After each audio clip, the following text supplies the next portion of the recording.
नमस्कार, आपका स्वागत है। मैं हूं आपके साथ आरजू साईं। तो गलवान घाटी में चीन के साथ संघर्ष को 1 साल पूरा होने पर भारतीय सेना और उसकी ताकत में क्या बदलाव हुआ, साथ ही चीन को सबक सिखाने के लिए कौन तैयार बैठा है और अमेरिकी राष्ट्रपति जो बाइडेन ने चीन को क्या आखिरी चेतावनी दी, आज हम आपको यही सब बताने वाले हैं। तो शुरू करते हैं आज की ये स्पेशल रिपोर्ट।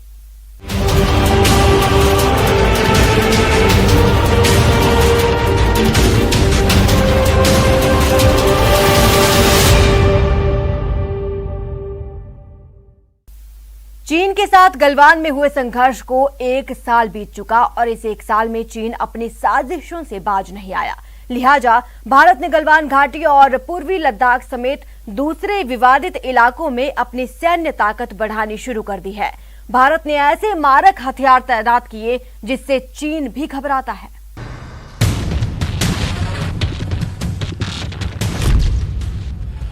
गलवान संघर्ष का 1 साल, बॉर्डर का क्या है हाल।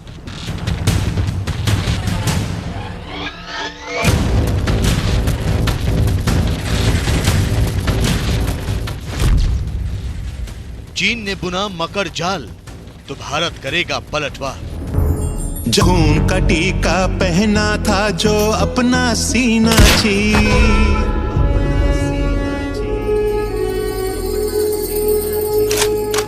15 जून 2020 यही वो तारीख थी जब गलवान घाटी में भारत और चीन की सेनाओं के बीच हिंसक झड़प हुई।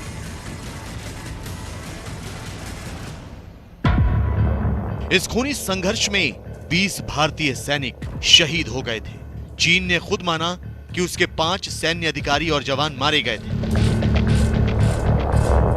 हालांकि दावा तो यह किया जाता है कि इस खूनी झड़प में चीन के 30 से ज्यादा सैनिक मारे गए। गलवान में हुए इस संघर्ष के बाद सीमा पर तनाव के हालात पैदा हो गए। पूर्वी लद्दाख में दोनों सेनाएं आमने सामने आ गईं। हालांकि अब कई मोर्चों से चीन की लाल सेना लौट भी चुकी है, लेकिन कुछ जगहों पर अब भी दोनों सेनाएं एक दूसरे के सामने तैनात हैं। चीन किसी भी वक्त अपनी नई साजिशों से पहाड़ की बर्फीली चोटियों पर माहौल गरमा सकता है। लिहाजा भारतीय सेना पूरी तरह मुस्तैद है। भारत के सेना प्रमुख मनोज मुकुंद नरवणे ने न सिर्फ 15 जून 2020 को शहीद हुए जवानों को श्रद्धांजलि दी, बल्कि चीन की चुनौतियों से निपटने के प्लान पर भी मुहर लगाई। पिछले 1 साल में पूर्वी लद्दाख में भारतीय सेना ने चीन की हेकड़ी को खत्म करने के लिए अपने सैनिकों को इस कदर तैयार कर दिया है कि अब भारत पर दादागिरी दिखाने के लिए चीन को कोई दूसरा उपाय ही सोचना पड़ेगा। भारत ने चीन की रणनीतिक और सामरिक तौर पर ऐसी कमर तोड़ी है कि अब उसके पास कोई दूसरा रास्ता नहीं है। लेकिन भारतीय सेना को चीन की साजिशों का ध्यान है। इसी वजह से भारत ने अपने सैनिकों को LAC पर सर्दियों में तैनात रहने के साथ साथ उनकी ताकत में भी जबरदस्त इजाफा करना शुरू कर दिया है। चीन से लगती करीब 4000 किलोमीटर की सीमा रेखा को सुरक्षित करने के लिए भारत ने कमर कस ली है। भारत ने आधुनिक हथियारों की तैनाती के साथ ऊंची चोटियों पर लंबी जंग लड़ने की तैयारी कर ली है। 15 जून 2020 के बाद भारतीय सेना ने किस तरह ड्रैगन के पांव में बेड़ियां डाली हैं, उसकी इनसाइड स्टोरी देखिए। भारतीय सेना ने अपनी टैंक रेजिमेंट को मजबूत कर लिया है। भारतीय सेना की टैंक रेजिमेंट इस वक्त लद्दाख और उत्तर पूर्व से सटे LAC के इलाकों में तैनात है। T-90 और T-72 टैंक पूर्वी लद्दाख में चीन को सबक सिखाने के लिए मोर्चा संभाले हुए हैं। हालांकि चीन के पास ऐसे हल्के टैंक हैं जो प्लेटू यानी कि पर्वतीय इलाकों में बेहद कारगर साबित हो सकते हैं। लिहाजा भारत हल्के टैंक खरीदने की दिशा में भी काम कर रहा है। पिछले दिनों राजनाथ सिंह की रूस यात्रा से स्प्रूट टैंक खरीद की बात सामने आई थी। रूस ने ये हल्के टैंक बेचने की पेशकश की थी और रक्षा मंत्री राजनाथ सिंह को इससे जुड़ी जानकारियां भी दी थी। वैसे रूस में बने स्प्रूट टैंक से चीन भी खौफ खाता है, क्योंकि स्प्रूट दुनिया का एकमात्र हल्का एम्फीबियस टैंक है। यह जमीन के साथ पानी में भी चल सकता है। ये पानी पर चलने के दौरान भी गोले दाग सकता है। इसमें 125 मिलीमीटर की एक गन लगी है। इसके अलावा स्प्रूट टैंक से गाइडेड मिसाइलें भी दागी जा सकती हैं। इसमें लगी मशीन गन से नीची उड़ान भरने वाले हेलीकॉप्टरों को भी निशाना बनाया जा सकता है। स्प्रूट टैंक एक बार ईंधन भरने के बाद 500 किलोमीटर की दूरी तय कर सकता है। इस लाइट टैंक का सवाल है, ये एक मीडियम वेट तकरीबन 18 टन का टैंक है, तो तकरीबन उसी रेंज से थोड़ा ऊपर आता है जितने में कि हमारी ICV BMP आती है, उस वेट कैटेगरी के थोड़ा ऊपर। और जहाँ तक कि T90 का सवाल है, उससे तकरीबन ये 40% वेट का टैंक है, क्योंकि ये टैंक जो है ये ज़्यादा वर्सेटाइल है। और इस लेवल का अगर आप कोई टैंक या युद्धपोत लेंगे तो ये जो है ये एयर लिफ्ट हो सकता है।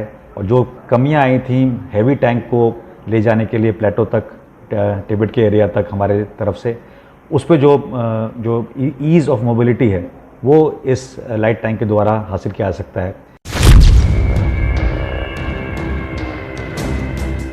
पुराने हो चले इंसास राइफलों को भी पूरी तरह से बदलने का काम तेजी पर है। LAC पर जारी विवाद के बीच भारतीय सेना को दुनिया की सबसे खतरनाक असॉल्ट राइफल दी गई है। 14 महीने से लगातार भारतीय सेना हाथों में 6 और राइफल लिए चीनी सेना का मुकाबला कर रही है। दरअसल 1.5 लाख 6 और राइफल फास्ट ट्रैक प्रोसीजर के तहत अमेरिका से ली गई। ये वजन में काफी हल्की है और इस राइफल की सबसे खास बात है इसकी सटीक मारक क्षमता। इस राइफल की रेंज 400 मीटर की है और ये सटीक निशाना लगाती है। एक साल में जब ये चुनौती सामने आई गलवान में, तब से लेके अभी तक हमारी जो रणनीति रही है ग्राउंड में, हमारी जो मूवमेंट हुई है फौजों की, रिजर्व्स की, टैंकों की, ICV BMPs की, हमारे जो एयर एफर्ट है, चाहे वो चिनूक्स हों, चाहे वो C-130s हों, उनकी जो मूवमेंट हुई है, चाहे हमारे AD सिस्टम्स की मूवमेंट, इंजीनियर्स की मूवमेंट, चाहे हमारे बॉर्डर रोड ऑर्गेनाइजेशन के द्वारा जो सर्दियों के टाइम पर भी जो रास्ते बनाए गए हैं, हमारा जो इंफ्रास्ट्रक्चर जो बड़ा है, जो देश की जो दृढ़ता है ये करने के लिए, ये काफ़ी उभर के आई है।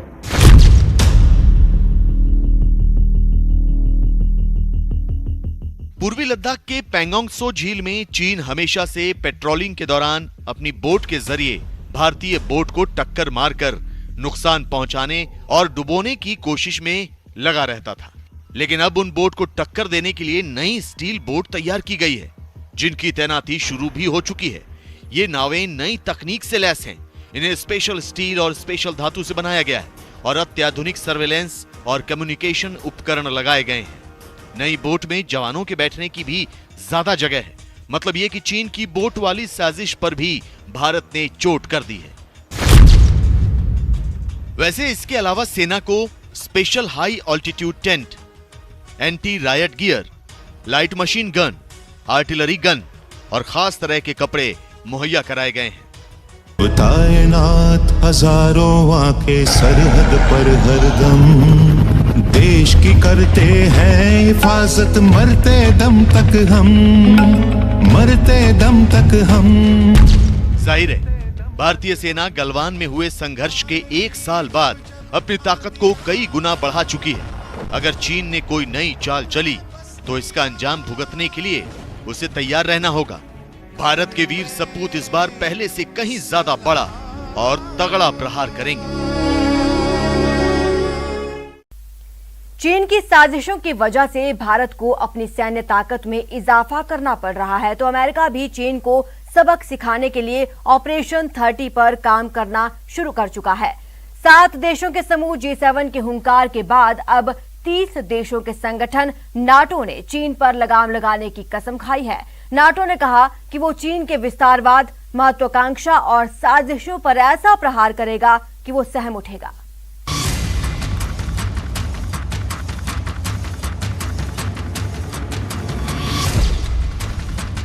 कुछ ही घंटों पहले G7 देशों ने चीन को चेतावनी दी थी। कुछ ही घंटों पहले शी जिनपिंग के विस्तारवाद को 7 देशों के समूह ने चुनौती दी थी।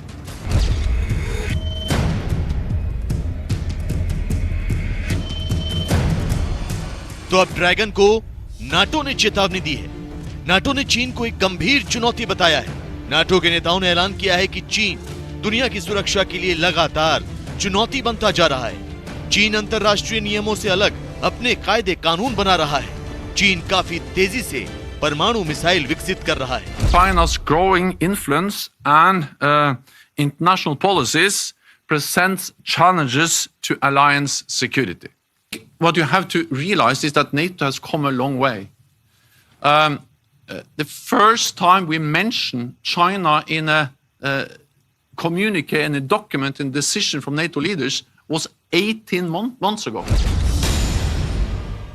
उधर ब्रसेल्स में नाटो के हेडक्वार्टर पहुंचे अमेरिकी राष्ट्रपति ने अपनी नई नीति और चीन के खिलाफ नए एजेंडे का ऐलान कर दिया।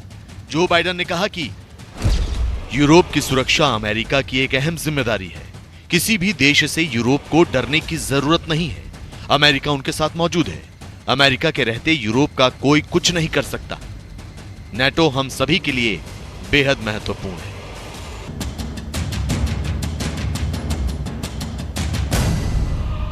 अमेरिकी राष्ट्रपति का यह बयान इसलिए भी बेहद खास है क्योंकि यह पूर्व राष्ट्रपति डोनाल्ड ट्रंप की उस नीति के उलट है जिसमें उन्होंने यूरोप की सुरक्षा की जिम्मेदारी ना लेने की बात कही थी। डोनाल्ड ट्रंप ने अपने कार्यकाल में साफ कर दिया था कि अमेरिका बिना किसी फायदे के दुनिया का रखवाला नहीं बन सकता।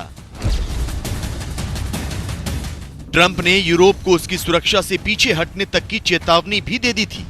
लेकिन अब जो बाइडेन ने साफ कर दिया है कि अगर चीन ने यूरोप के देशों को धमकाने या फिर उनके खिलाफ शक्ति प्रदर्शन करने की कोशिश की तो अमेरिका रक्षा कवच का काम करेगा।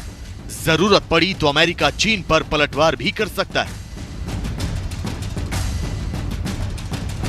इसका पहला मतलब यह है कि यूरोप चीन के टारगेट में है। चीन उसे अनसेफ करने की कोशिश कर रहा है। जहां तक बात है कि नेटो देशों को मिलकर सिर्फ और सिर्फ यूएस के ऊपर भरोसा होना चाहिए, मुझे लगता है कि ये भरोसा देना यूएस का काम है। नेटो को खुद अपने पैरों पर खड़ा होना आना चाहिए।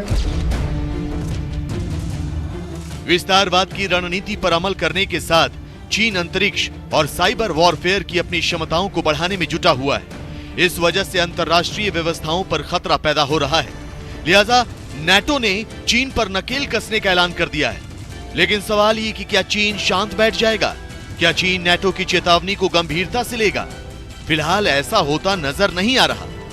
नाटो के नेताओं के बयान से चीन भड़क उठा है। उसने एक बयान में कहा है कि नाटो चीन के विकास को तर्कसंगत रूप से देखे, चीन के खतरे के सिद्धांत के विभिन्न रूपों को बढ़ा चढ़ाकर पेश करना बंद करे, गठबंधन और राजनीतिक टकराव पैदा करने के बहाने चीन के वैध हितों और कानूनी अधिकारों की अनदेखी न करे। चीन यही नहीं रुका, बल्कि उसने शीत युद्ध की गीदड़ भभकी भी दे दी।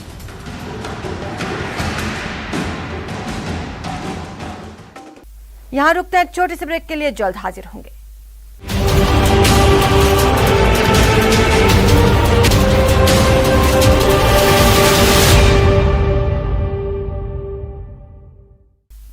स्पेशल स्टोरी में अब बात चीन के दोस्त पाकिस्तान की, जहां हाहाकार मचा है। पाकिस्तान की जनता महंगाई और भूखमरी से त्राहिमाम कर रही है, लेकिन पाकिस्तान की संसद में बिल्लो रानी से बवाल मचा है। दरअसल प्रधानमंत्री इमरान खान की पार्टी के एक सांसद ने कुछ ऐसा किया कि वहां की सियासत में उबाल आ गया और सोशल मीडिया पर लोग इमरान खान को ट्रोल करने लगे हैं। क्या है इमरान खान और बिल्लो रानी का कनेक्शन? आइए आपको दिखाते हैं।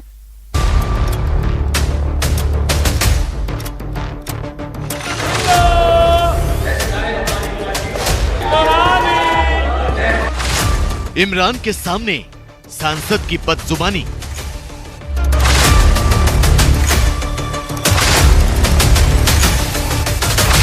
बेसिक चीजें, आटा है, घी है, चीनी है, इनकी कीमतों में बहुत ज्यादा कमी की जाए। खान साहब जान छड़ जाओ, मुल्क दी बेड़ा गर्क करता जे।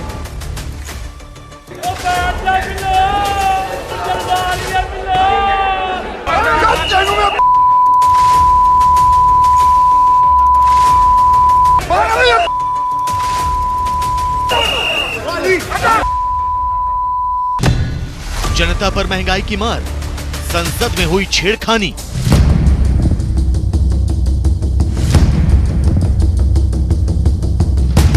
इमरान खान के नए पाकिस्तान में जनता खून के आंसू रो रही है। पहले से गरीबी की जंजीरों में कैद पाकिस्तान की आवाम महंगाई की मार झेल रही है। रोटी के लिए लोग रो रहे हैं। चाय में चीनी कम हो गई है। जरूरी सामान के दाम आसमान पर हैं और पाकिस्तान की आवाम जमीन पर पेट की आग को शांत करने के लिए हर रोज एक नई जंग लड़ रही है। बाहर लॉकडाउन चल रहा, शहर बाजार नहीं खुले, इस करके कोई आवाम आ नहीं रही, बाहर निकल नहीं रही, कोई रोज़गार नहीं है। सुबह का टाइम देख लो 5:06, अजे तक 3 चक्कर लाए है। 120 रुपये का एक चक्कर बनता वा, 3 चक्कर 700-800 रुपया कमाया तो की कमाया। की ख्याल है रोटी पक नहीं सकती, कम है कोई नहीं, पैसा लभदा कोई नहीं, मजदूरी करिए वो नहीं लभदी पूरी, की करिए। निक्के निक्के बच्चे ने आ मजदूरी करते हैं, आ पानी बेचने धुप्पे खड़े।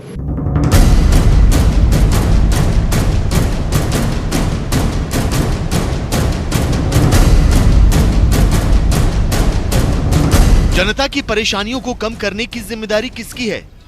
जाहिर है इमरान सरकार की। लेकिन पाकिस्तान की सरकार अपनी ही जनता की परेशानियों का मजाक बना रही है, मुल्क की अर्थव्यवस्था गोते लगा रही है और इमरान की पार्टी के सांसद पूरी दुनिया के सामने अपनी छिछोरी हरकतों का मुजाहिरा पेश कर रहे हैं। इससे पहले कि हम आपको बर्बादे पाकिस्तान का हाल दिखाएं, देखिए कैसे इमरान की पार्टी के सांसद अब्दुल मजीद खान नियाजी ने विपक्षी सांसदों, खासकर महिला सांसदों का मजाक उड़ाया।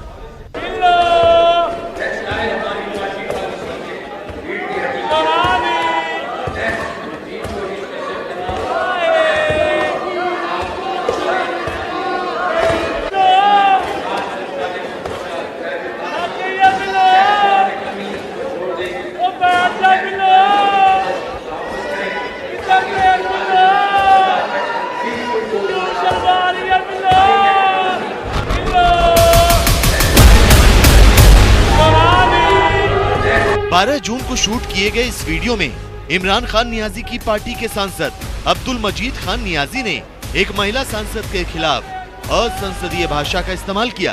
कभी बिल्लो रानी तो कभी थक गई बिल्लो, बैठ जा बिल्लो बोलते रहे। यही नहीं, नियाजी अपने साथी सांसदों के साथ ठहाके लगाते और दूसरे नेताओं को अलग अलग नामों से पुकारते भी नजर आए। खास बात ये कि नियाजी के पास बैठे किसी भी सांसद ने उन्हें रोकने की कोशिश नहीं की, अलबत्ता सभी इस फूहड़ मजाक का हिस्सा बनकर हंसते रहे।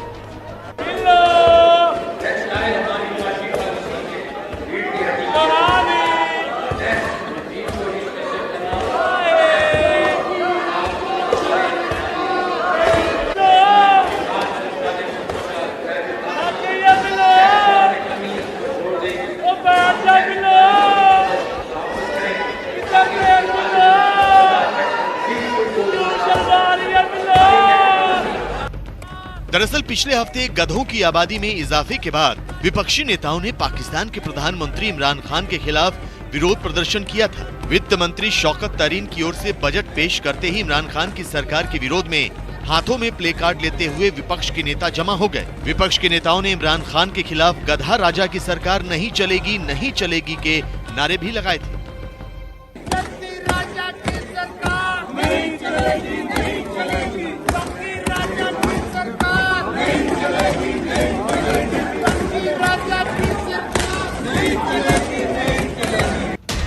तो इसी के जवाब में इमरान खान की पार्टी के सांसद ने मर्यादा भूलकर ऐसी करतूत की जो आज न सिर्फ सोशल मीडिया पर वायरल है, बल्कि इसकी वजह से इमरान खान को शर्मिंदगी भी उठानी पड़ रही है।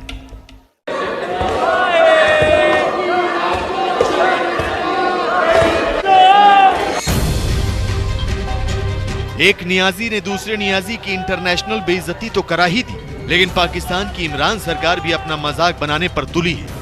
कर्ज के जाल में फंसा पाकिस्तान अब चीन से रहम की भीख मांग रहा है, जबकि चीन उसे बार बार दुत्कार रहा है।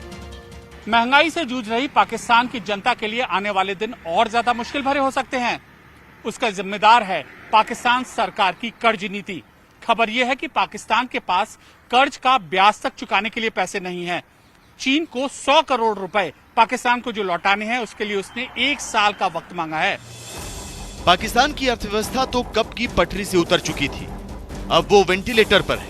किसी भी वक्त पाकिस्तान की अर्थव्यवस्था की सांसें उखड़ सकती है, लिहाजा इन सांसों को कुछ और दिनों की मोहलत मिल जाए, इस गरज से इमरान खान ने चीन के प्रीमियर ली कुचियांग को एक चिट्ठी लिखी। इस चिट्ठी का मजमून यह है कि पाकिस्तान को 100 करोड़ रुपए का कर्ज लौटाने के लिए 1 साल की मोहलत दी जाए।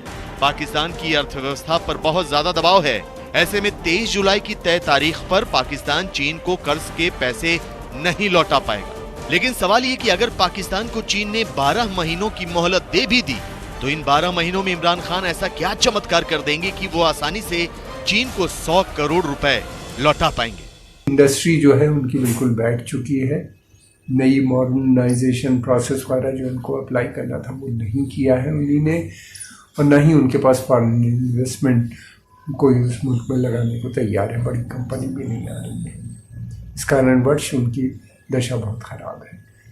खर्चे बहुत हैं, सेना का खर्चा खास तौर से बहुत ज़्यादा है और बड़ी रकम जो है सेना के पास चली जाती है। नीति परिवर्तन भी नहीं कर रहे हैं। इमरान के पास कोई जादू की छड़ी तो है नहीं कि छड़ी घुमाई और पैसे बरसने लगे, लिहाजा इसकी उम्मीद बहुत कम है कि 1 साल के बाद भी पाकिस्तान चीन का कर्जा उतार पाएगा। हाँ, पाकिस्तान ये जरूर कर सकता है कि किसी दूसरे देश से कर्जा लेकर वो चीन के पैसे लौटा दे, क्योंकि अब तक इमरान खान इसी तरह टोपी घुमाते रहे। वैसे बुरी खबर ये है कि अब टोपी घुमाने का वक्त भी जा चुका है। पाकिस्तान बकाया राशि और कर्ज के मामले में डेंजर जोन में आ चुका है। पाकिस्तान पर करीब 30,000 करोड़ का कर्ज हो गया है। उनके पास स्वयं पैसे नहीं है। पैसा जनरेट करने के लिए इंडस्ट्री की ज़रूरत होती है, वो इंडस्ट्री आ नहीं सकती और बाहर से पैसा आ नहीं रहा है। इन्वेस्टमेंट अगर आता तो शायद मैं समझता हूँ उसके लिए, क्योंकि वहाँ के हालात इतने ख़राब है, इनस्टेबिलिटी है, अराजकता फैलती जा रही है मुल्क के अंदर। तो इस स्थिति में कोई बड़ी कंपनी वहाँ पे पैसा लगाने को भी तैयार नहीं। फिलहाल आलम यह है कि इमरान खान शी जिनपिंग से मिन्नतें कर रहे हैं, लेकिन चीन अपने फायदे के लिए लंगड़े घोड़े पर कब तक पैसा लगाएगा।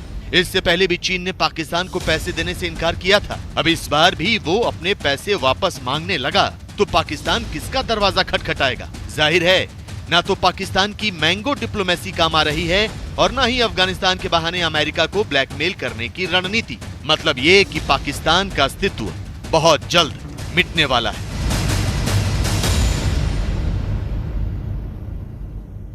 हमारे इस खास शो में इतना ही। आप बने रहें हमारे साथ।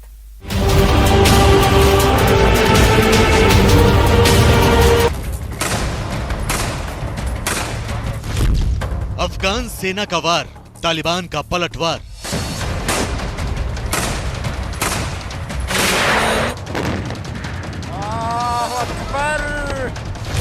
अफगानिस्तान में गृह युद्ध, जनता का हाहाकार।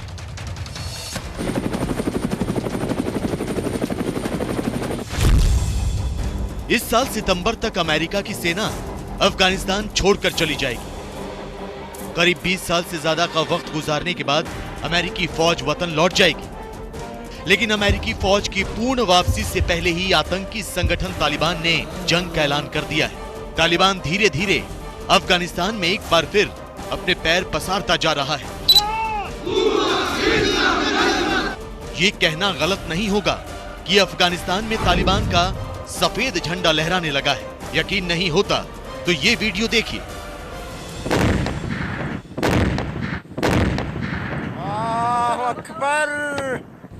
एक धमाका होता है और ये इमारत जमीन दोज हो जाती है। खबरों के मुताबिक ये धमाका अफगानिस्तान के अनरदारा जिले में हुआ। पहले तालिबान ने यहां अपना कब्जा जमाया और उसके बाद अफगान सरकार की इस इमारत को बम से उड़ा दिया। जानकारों का मानना है कि तालिबान हर उस चीज को जमीन दोज कर देना चाहता है जिसे अफगानिस्तान की सरकार ने बनाया है। तालिबान के आतंकी अफगान सरकार के निर्माण कार्य को पूरी तरह ध्वस्त कर देना चाहते हैं। तालिबान अफगान सरकार की हर निशानी को मिटा देना चाहता है। की डेवलपमेंट के लिए, उनके इंफ्रास्ट्रक्चर को बनाने के लिए जो दूसरे देश उसकी मदद कर रहे हैं, उसको मजबूत करने की कोशिश कर रहे हैं। तालिबान इसके अगेंस्ट है, क्योंकि तालिबान एक कट्टर जो गुट होने की वजह से ये सिर्फ इस्लाम के रास्ते के ऊपर, वो जो एक आतंकी का रास्ता है उसी के ऊपर चलेगा।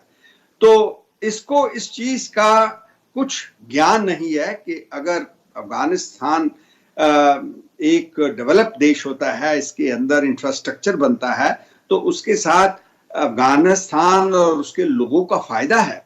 तो ये इस फायदे को बिल्कुल नहीं समझ रहे। अफगानिस्तान में तालिबान के धमाकों की गूंज भारत में भी सुनाई दे रही है। भारत सरकार ने अफगानिस्तान में काफी निवेश किया है।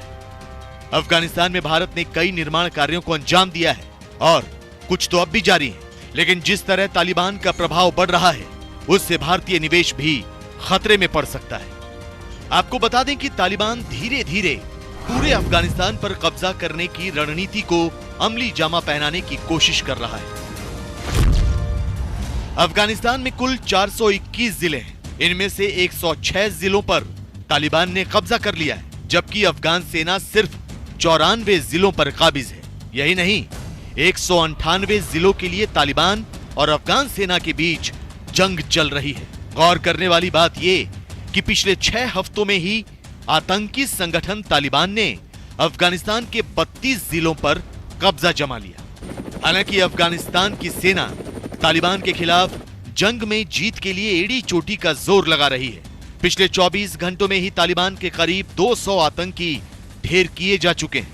लेकिन मुश्किल का सबब यह है कि अफगान सेना के पास रसद, हथियार, गोला बारूद की कमी हो रही है। तो इस कमी की वजह से अफगान सेना को अपने 26 सैन्य अड्डे सरेंडर करने पड़े, जिन पर अब तालिबान का कब्जा है।